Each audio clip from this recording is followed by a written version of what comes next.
Welcome, one and all, to the K.O.E. Nation for a very special Harvest edition.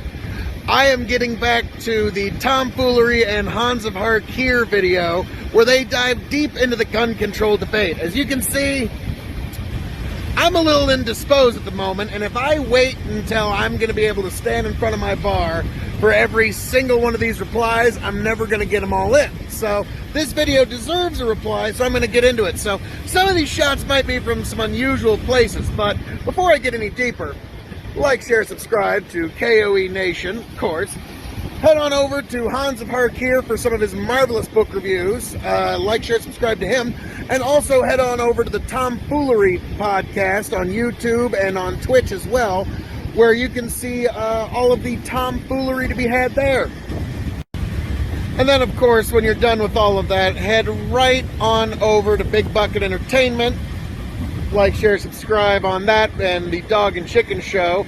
And we are going to get right on in. Tom, we all know Tom. We all know his position. We've had a little bit of a disagreement on this.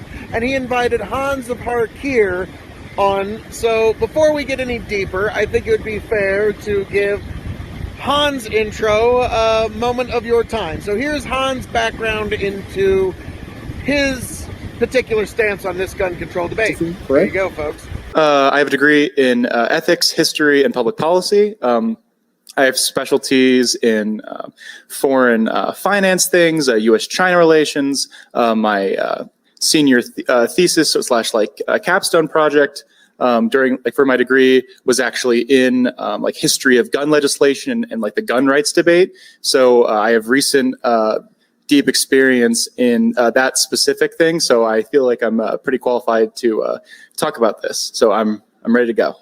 And last but not least, before we dive into the real meat and potatoes of this, I will say, Tom, I promise you, I will not cut you out of context to make you look silly. Except this one time. I don't understand. I apparently am not smart enough to grasp these ideas.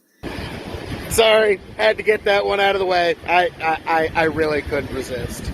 Well, now that I've gotten some of that Tom Foolery, yes, it's all very on brand. Now that I got some of that out of the way, now we can move on to Tom's introduction here. Tom, take it away, and we will start getting into it. And the more I do the show, the more I realize how right I was in starting this show.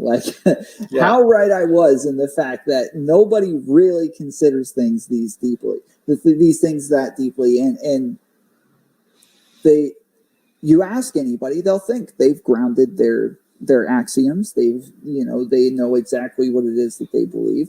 But then you start asking them questions, and it's almost immediate. You realize, oh, they have no idea what it is that they believe. They've never been tested. They've never been questioned. And so what I like to do is, even if I'm not sure about something, I like to debate it with people, because if I can hold my ground in a debate, then I think I've justified my belief in some way.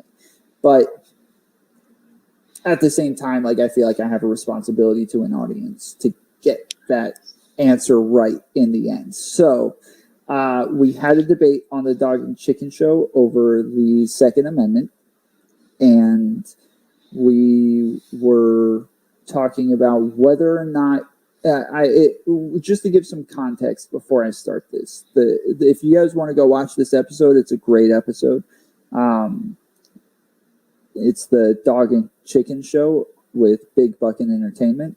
And on here, I'm talking to Phil K.O.E. from K.O.E. Nation. And somebody in the chat had said, we're listening to the RNC. And Trump says, Biden wants to take away all your guns. And Phil said, and I start laughing, and Phil says, has he said anything that's not true, though? And I was like, yeah, they're not trying to take away all your guns. And somebody in the chat says, he does have a mandatory buyback program. So I go to the website and I look it up. And then that's where this scene will begin, is with a mandatory buyback program. We'll get into a bit of a heated debate, so I will likely stop it here and there. And Hans, if there's any point that you want me to stop it, please just go ahead and let me know, okay? Absolutely. And now we get into the clip that is the cause of all of this. Biden has an assault weapon, high-capacity magazine buyback program. We must never allow mob rule. Is it mandatory? No. In the strongest possible terms, For the now. Republican Party condemns the rioting, looting, arson, and violence we have seen in Democrat-run cities all, like Kenosha, Minneapolis. It says you either have to register them or let the government buy them. Okay, that's a distinction without a difference.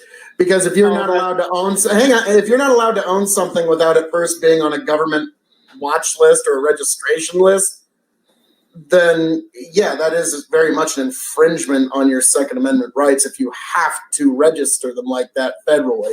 So yeah, very much so. If you're not allowed to own it without a government permission slip, the right to keep and bear arms has been infringed. No. Very much so. Yeah, afraid so, man. And this was where our problems started to arise. I was putting forward my axiomatic argument, and Tom simply wasn't accepting it or wasn't understanding it. At first, I was able to accept the idea that he just wasn't able to understand my argument, but at one point it seemed like there was just a refusal to accept my argument. So I'm going to put it in as plain a terms as I can here. So yes, I had to literally draw a picture. See here, this is our good friend Pew Pew. Say hi, Pew Pew. Hi, Pew. Hi, everybody. So, Pew Pew here. Pew Pew and I have been having a very, very good time together. Spent years by my side. Good old Pew Pew. Now, the question is, there's a new government registration that's coming down the pikes, Pew Pew. Oh, no! So, Pew Pew, the question is, if I'm allowed to continue to own you without putting my name on some government list, then yes, my rights have been respected. Hooray! But if I am not allowed to own Pew Pew without first putting my name on a government list, if I cannot own it, then nope, I'm afraid that's infringement. So here you are, Tom. Here you are. Unfortunately, I think it might be mirrored by the time you see it, but here we go. I had to literally draw a picture for you of, yes. Here, let me flip it. Look at it with you, folks. There we go. That's a bit better. Pew Pew. Yes, or put your name on a government watch list. No, because no, you cannot own Pew Pew unless you first put your name on a government watch list. And that is very much an infringement. If you cannot own it first without first being on the government watch list. So I hope my brilliant Da Vinci level artistry and my Aristotelian Socratic logic finally helped solidify this for you. Afraid so. That's one of those hot button issues about gun control. Obviously, like the bump stock was one of the big ones earlier on. Just saying now no, we're talking about the high capacity mag. So real quick, I love Tony. He's a great guy. Okay, but like when we're in the middle of these like debates, he comes in and starts like just making like the most general statements you could possibly imagine. He's like, so, like me and Phil are going back and forth, and then here he comes and he's like, so this is a debate about the Second Amendment, and the Second Amendment's about guns, and guns have handles and they have triggers. You can hold them, you can shoot them. They come in all sorts of shapes and colors. Like he's just making the most general statements ever. Okay, Tom, a couple of things. First of all, just because Tony isn't agreeing with everything you say doesn't mean that he's speaking in broad generalities. So, so, and also another thing, Tom, something you might want to pick up on the show. Tony was doing something called info peppering. When you got a big, long show, you kind of got to sometimes remind folks, like, all right, for those who are just joining us, we're talking about the gun control debate. It's a very divisive issue. There's many things to be discussed on both sides. So thank you for joining us, and now we go back to our debate. That's what Tony was doing. He's peppering the show. He's adding a little garnish. He trust you me when I say Tony G and I know a thing or two about showbiz. So I understand what you're saying. Tony might be speaking in a few broad generalities, but I don't even agree with that. I don't even really grant that premise, because, again, just because he's not necessarily agreeing with everything you're saying doesn't mean that he's speaking in just broad generalities. But onward and upward. So I think there's a couple things we can dig into, like, specifically there. And so one is there's like an immediate straw man, like, in the sense, and it was a joking straw man, so I'm not like coming too hard on him for this specifically. And the idea is, like, you said it wasn't mandatory, and then he said for now. So it's very difficult to have a conversation with somebody, specifically when they say that the position that you hold, or the one that you're, like, specifically talking about, isn't the one that they want to attack or the one that they want you to defend. Now, Hans, are you implying that I would use wit and sarcasm to try and advance an argument or point I'm trying to make? Why, I don't even know what to say to you, sir. But more to the point, it's not that I'm trying to address some different argument. It is very much so that, to be frank, I just don't believe them. When they say, this is it, this is all we're going to go, this is as far as we're going to go with it. To be frank, people do lie, and one of the most important lessons that a parent can teach their child is to be skeptical of the stated motivations of others. So that's where I come down on that, is that I just don't believe the argument being made. I don't think it's genuine. I don't think it's in good faith.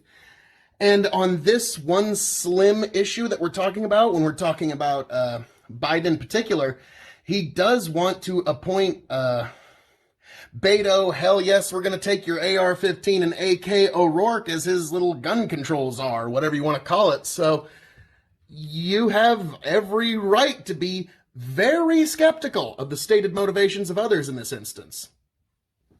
Trying to say that, in this case, a buyback or registration is the same as a mandatory buyback. And it's really not.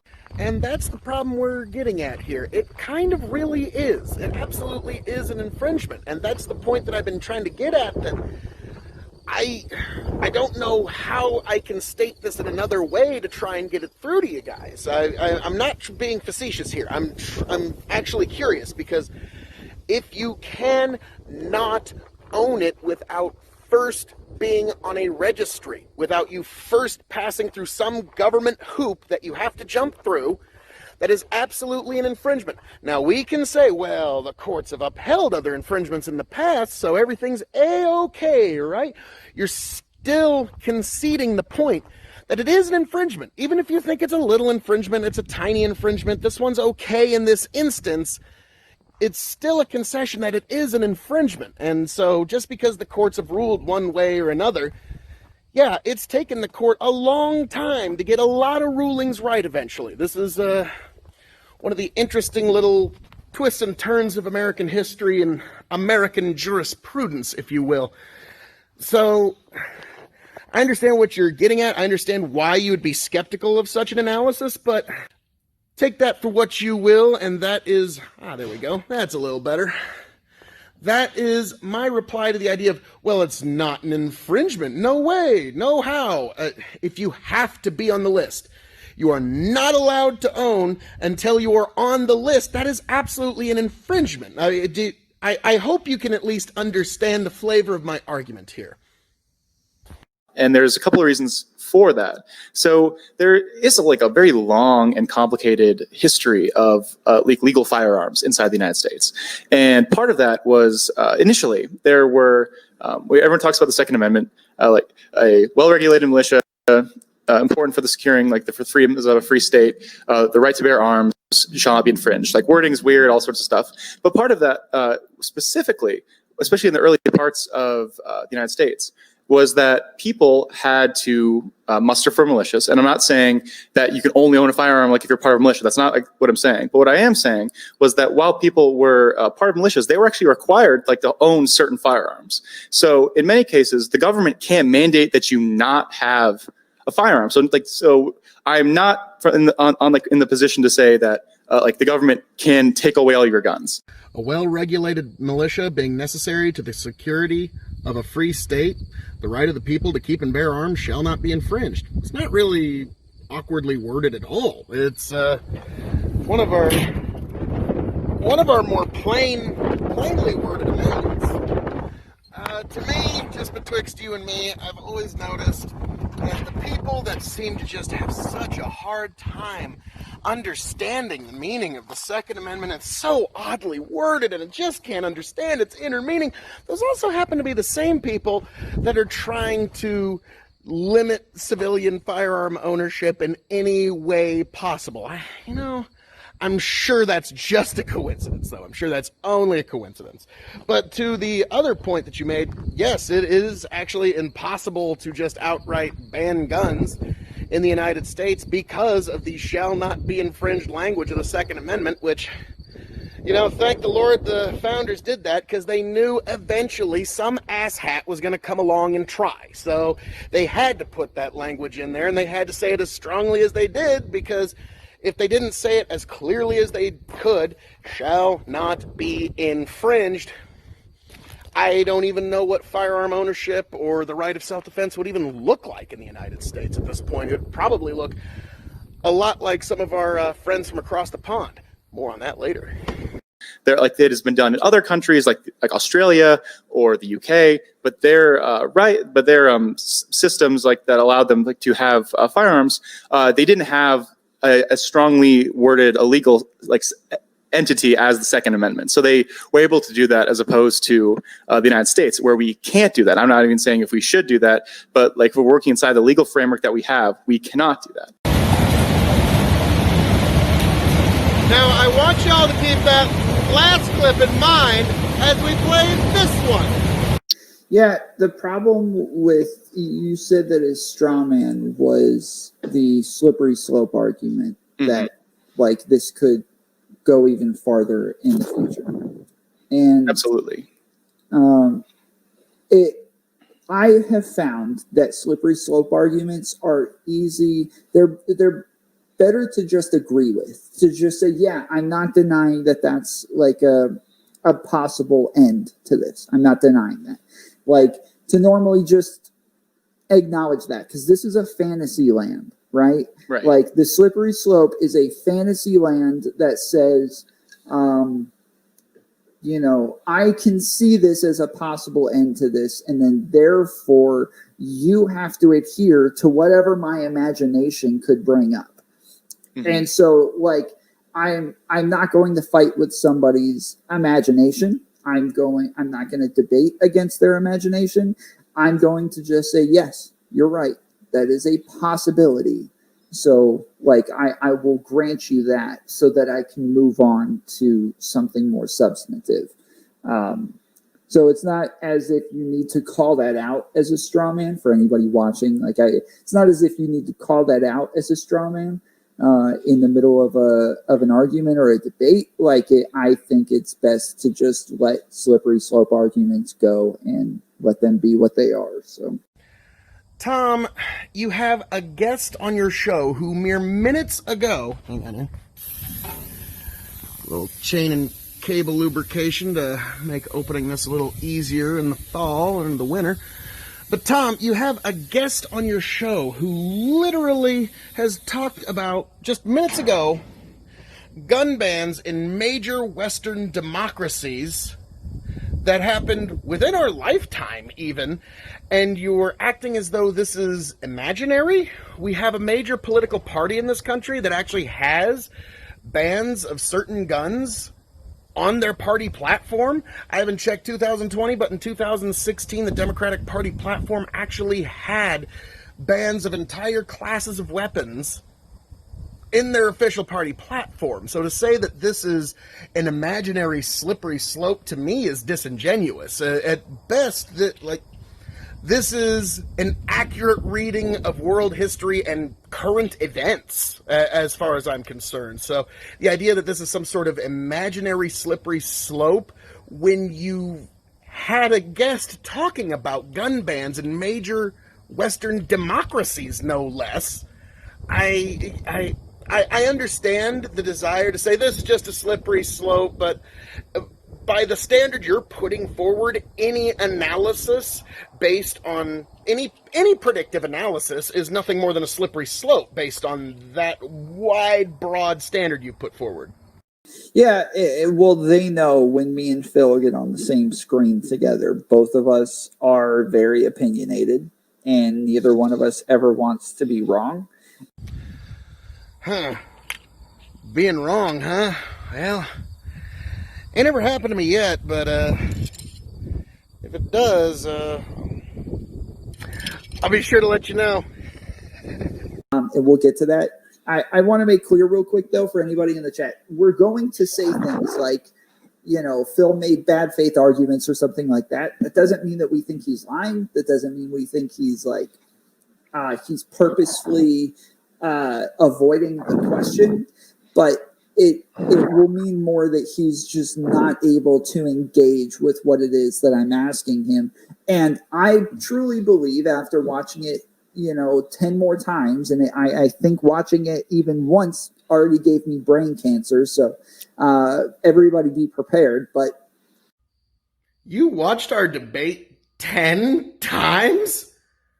Dude, I don't know if I should be concerned or flattered. And in terms of the last joke, I generally kind of shy away from jokes like that, but at least I can say I had an influence. Do you disagree with that? I think it depends on how foundational it is to your argument. I noticed, in that conversation you had, where it was difficult for you to even have that conversation because he pushed it so far to a point where he was advocating for a position where the opposite position was a mandatory confiscation of all firearms. Well, to be fair, I don't think he was actually making a slippery slope argument. I know that Tony, when I asked Tony to clarify, when I said, I don't understand, I apparently am not smart enough to grasp these ideas. Tony, will you please explain it to me in different words so that I can get this? Tony said, well, what we're afraid of is this slippery slope where they just end up taking all guns. But Phil actually definitely never said that. He was making a purist constitutional argument to say this is an infringement on your rights. Thank you, Tom. That was very kind of you, sir. Even a small steel man, if you will. I do appreciate that. But yes, the slippery slope argument, let me clarify, does suffer from a lot of the problems that you put forward. I'm countering that I don't know if this particular topic qualifies because you do have real-world data as a counter, in which case that becomes a predictive or projective analysis. So I certainly understand, and you are correct, a true slippery slope where there's really no data to support it, it is very hard to argue. But I never really rest on that. Like you said, it was always the pure principled argument. Do you have the right to do so? Is it an infringement of your right, or is your right being respected? And that's really all your government can ever really do in regard to any right. Either respect it or in some way infringe or curtail it in some way. And so to me, it's always that very purist argument that no, this is what you have the right to do. So I do appreciate that.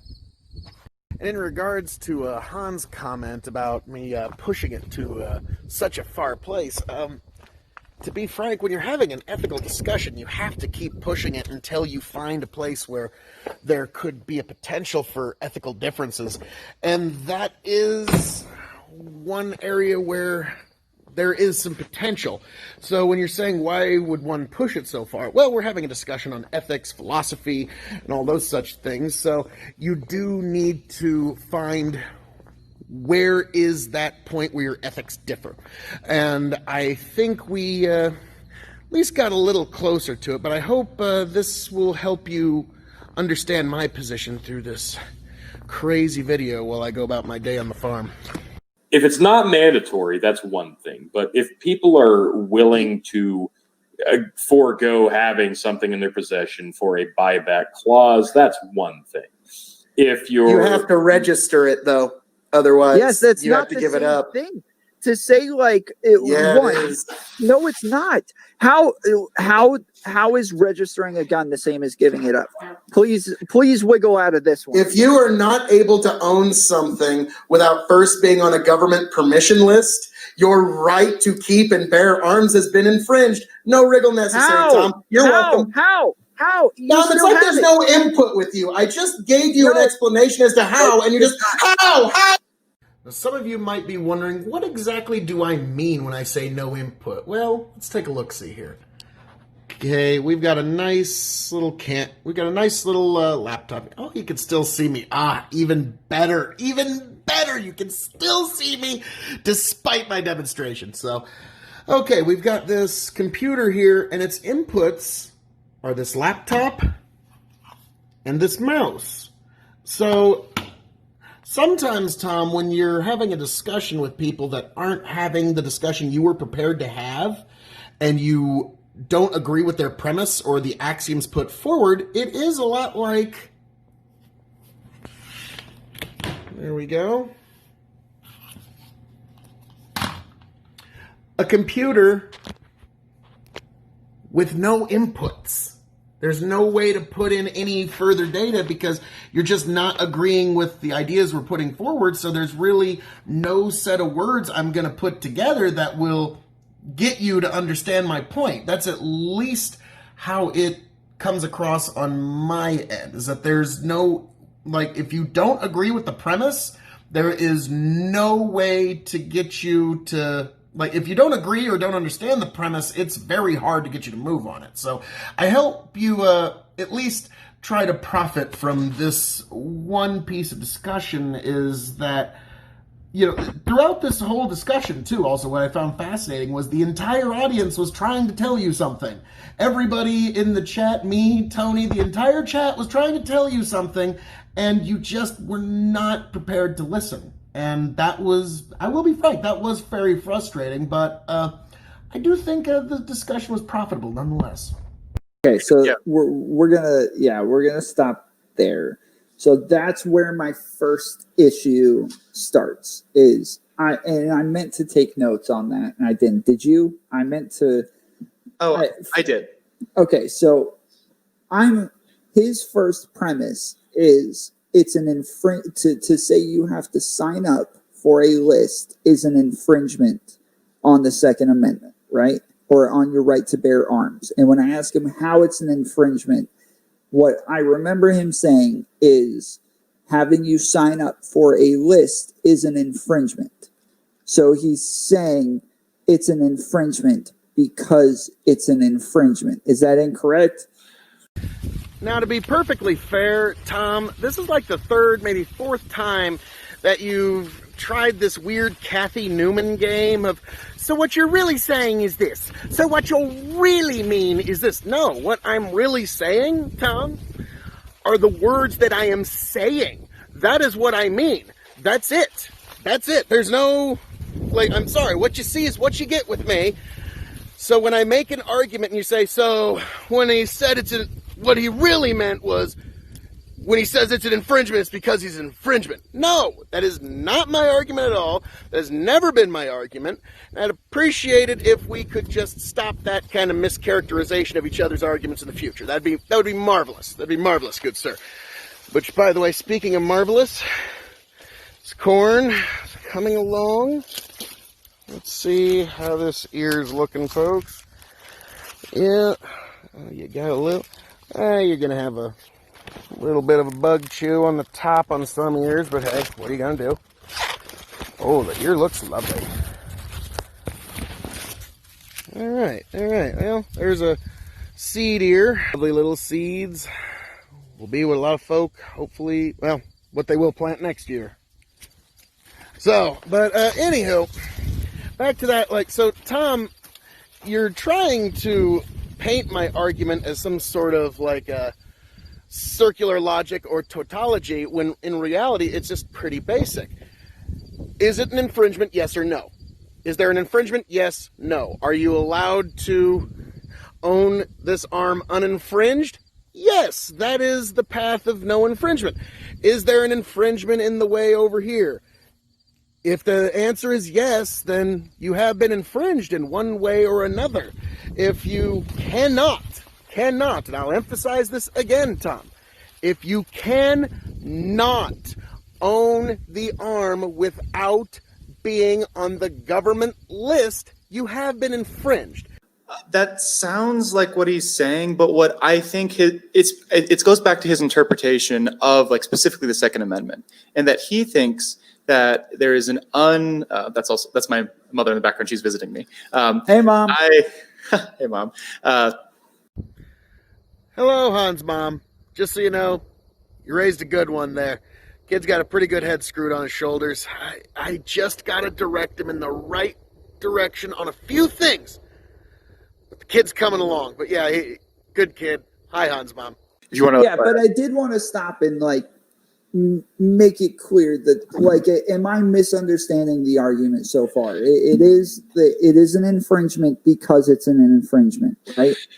I would, if I'm being as charitable as possible, I would say that his argument is that anything that could potentially limit someone's desire to own a firearm, in this case being on a government list, disincentivizes the owning of a firearm. And because of that disincentivization, it's unconstitutional because you're in some way pushing down the number of people. And again, so there's an argument now that we've got to that place, whether or not that constitutes actual a degree to which you can say consider it an infringement on the Second Amendment. So there's specifically there is some historical civil rights stuff civil rights. I meant legal stuff, especially in the 1920s and 30s, with the regulation of Tommy guns, guns used by gangsters during Prohibition, and then during the Great Depression in the Roaring $20s. So specifically, how the government tried to crack down on Tommy guns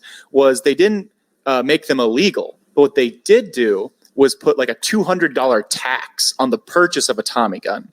And so again, they didn't stop you from getting them, but they said $200 is a lot of damn money, in the 20s and 30s, 1920s and 30s, to be make sure everyone understands what time period I'm talking about. So would you consider that an infringement? It's fully automatic.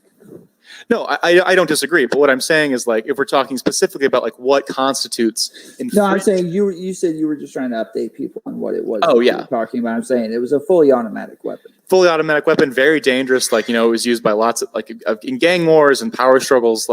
Very dangerous thing. Kill a lot of people. It's in those movies, the big wheel thing that you can stick in the gun and has 50 bullets at once. So very dangerous weapons. But what I'm specifically referring to is there seems to be historical legal precedent for some manner of regulation. So I think the conversation that could have been had would have been, is there a spectrum for what constitutes infringement on the Second Amendment without violating it, right? How far can you push it before you say that it's been actually violated? Because his position seems to be that anything that can potentially disincentivize the owning of a gun is violating the Second Amendment principles. And there's a lot of other people, myself included, who would say there's enough legal historical evidence to suggest that there is some sort of spectrum in terms of what is acceptable. First of all, excellent steel man there, Hans. I do appreciate the effort that was put in there. And also, Tom, you've done a couple of really good ones. We get to those a little later. We will get there. We will get there, folks. But after that, great steel man, thank you. But first of all, in regards to laws being passed that might disincentivize people from wanting to own guns, or decrease the will or desire to own a gun, I mean, we have entire courts in this country that are activated on the mere notion that someone's desire to vote might be decreased in some way at all. So I do see that as a valid analysis and a valid concern, that there might be some kind of law that would decrease someone's desire to exercise an American right. Yeah, that's something for concern. Ah, look at that. Isn't she lovely? All right, so back to our little discussion here. Now, in regards to tax stamps, that does smack of poll taxes to me. I'll be honest, it does seem very much the same thing, that there's these stamps that you have to use in order to purchase certain weaponry. And it's not just automatic weapons, it's kind of silly, like short-barreled rifles, short-barreled shotguns. Like if you have a rifle that you would rather have a 14-inch barrel rather than a 16-inch barrel, you have to get a tax stamp for that. There are some pretty silly levels that you got to go to for that. So to me, it does smack of poll tax, because it's not even an indiscriminate weapon that you have to get a tax stamp for. So that's just kind of silly to me. Now, in terms of what's acceptable, I did get into this a little later with Tom, and just curious what your take is on it. To me, a lot of courts have upheld, and it's the reason the fully automatic ban has lasted for as long as it has, is the same reason that rigging up a shotgun is illegal, is because that weapon can be considered indiscriminate at that point. If you're bringing an indiscriminate weapon, because with semi-automatic, each bullet requires a positive action on the part of the user. So there's no way that you can really make an argument for it being indiscriminate, so there's really no way that somebody can get off with that guy. I didn't intend it to happen. Like, no, you clearly did. Light over there is all shiny on me now. But so that's the one barrier that I've found that I can at least understand as being legitimate, is an indiscriminate weapon, which is why a lot of explosives, artillery, and such has, now strangely enough, you can own a cannon in America, and my great-grandfather actually did. He owned a old cannon from one of the forts around here in Nebraska, and he would fill it with funny enough, he would fill it with like gunpowder, like nuts and bolts and whatever, and he had a little pond on his property. Fire it off in the morning when the geese were migrating, and he would take it to the train station, sell some of the geese to the people there, keep some for himself, and that's how he fed his family through the Depression. And don't ask me where he got the cannon. Jeez, I have no clue. But so that is one level of regulation that I suppose if we were going to say, what is the line? A lot of courts have upheld this idea of indiscriminate weaponry, and anything just shy of that, I could think us, people who are gun owners, people who do believe in the Second Amendment, those of us who believe in the Second Amendment, we've made plenty enough concessions, so we don't really see any reason to give another inch. Oh, somebody's going to make it onto the podcast without even knowing. Who knows?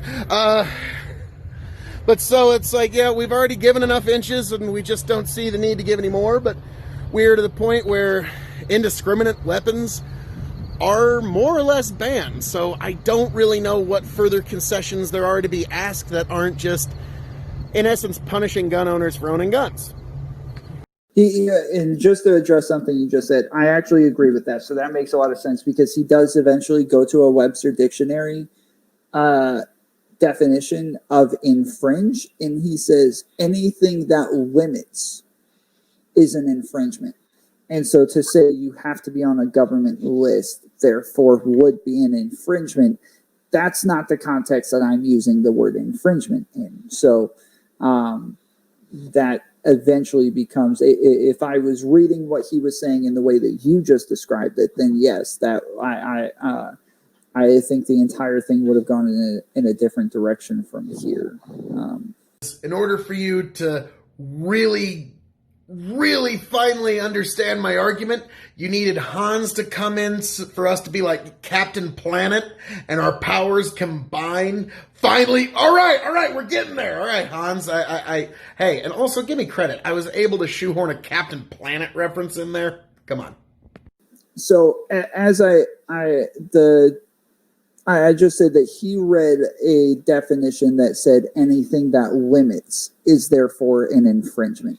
And so saying you have to be on the list or you have to allow the government to buy it back, that is now limiting your right to bear arms, because before you could just bear arms, no questions asked, but now you have to bear arms as long as you're on a list.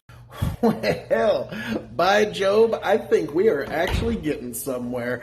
So, as you can see, we're starting to get to somewhere where we can understand each other. Now, because it is getting dark out, I am going to go ahead and end here for now, but there's more to come very shortly, folks. Very shortly. Ooh. There we go. But yes, definitely more to come. Definitely be ready for more on this amazing subject. There's plenty more. We get into a discussion on rights. A certain mystery person from the comments shows up. Definitely a mystery worth checking out, but let me tell you, folks, it has been a long day. But before I go, I'm just going to go ahead and say, all that being said, definitely like, share, subscribe to KOE Nation for all of your KOE content. When you're done with that, head on over to HanzofHarkir and check out his amazing book reviews. And also head on over to the Tom Foolery podcast to see all the Tom Foolery that can be had for offer there. And then, if you'd like to see all three of us get into some intellectual scuffles, head on over to Big Bucket Entertainment and the Dog and Chicken Show, where you can see all the good stuff. Come on, doggy. Come on. Oh, come on. You can do it. There we go. Where you can see all of us get together and have our little intellectual scuffles, and it's a good time. But, folks, thank you for joining me for this interesting little journey, but it has been a long day, and this farmer's heading home. There you go.